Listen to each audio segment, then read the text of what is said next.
Emagumbini amanomhlaba ngebingelela uDlamini oseMpumalanga uMthandazi. Mbuke lokhona ekhaya. Ayikho into ongayenza ngaphandle kwemali. Ungaba nezimoto, ungaba nomuzi. Mangekho le mali ke, ngoba imali ngiyo imali esebenzayo. Ake sincenge amadlozi asekhakini, asekhama wakho. Idlozi elikuphethe ake silincenge, silungise kuba liqonde mbuke lokhona ekhaya. Ufuna umsebenzi ufake iCV, liphushe kakhulu bakuthathe bakufonele. Nawufuna amathenda bakukhumbule bakufonele. Nawufuna ukwenza ibhizinisi likulekelele, into zakho zibe lula, into zakho zithambe. Manje zakho lingcolile idlozi lakho ngeke kwenzeke lokho mbuke lokhona ekhaya. So ke ngithi kubantu abakhona emakhaya nje manje, ngelungiseni impilo zethu. Asilungise idlozi lakho kube nokukhanya. Uphumele empilweni. Ngasho kokukhona emhlabeni. uNkulunkulu uyamthanda futhi konke empilweni zethu.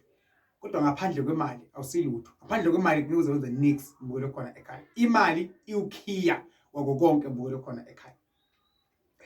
Imali ukhiya kubeni ukuthi ufuna udle esiswini, ufuna uthenga impahla, ufuna abakhumuzi, ufuna ulobole, ufuna uhlale ujabulile.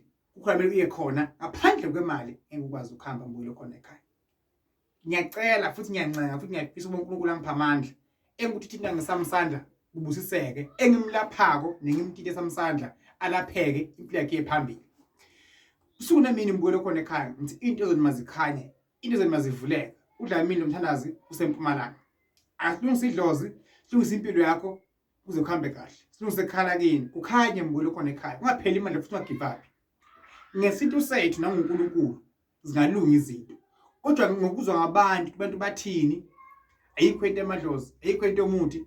uNkulunkulu this in this mina ngikhuluma ngawe idlozi lakho noNkulunkulu wakho. Omunye umuntu mbeke eceleni, ngoba umuntu wenza kahle uyacomplain, wenza kabi uyacomplain. Ake ngibhekane nawe nesithuna sakho idlozi lakho mbuke lokhona ekhaya. Mawufuna ukuhlola online video call kaWhatsApp uDlamini Mthandazi uyahlola ngemali ka200 mbuke lokhona ekhaya. 200 rand mbuke lokhona ekhaya. ABSA noStandard Bank. Mabudinga iwasho lezi engizakha njengala ngiyakuposela mbuke lokhona ekhaya. Sihamba ngecourier guy zifike la khona. Isicela ufuna imbiza eclean sibeletho, iclean igazi lakho, udinga into uzoyishisa esibayeni seinkomo, udinga ukuchela umuzi wakho, udinga intambo. Lokho ukudingayo ngizokwenzela kona kufike kuwe ngikuposela. Mawudinga ukufika kumina uzofika eMpumalanga. Ake silungise idlozi lakho mbuke lokhona ekhaya. Kulunga izinto. Inkosi ibusise ngethokoza. Amen.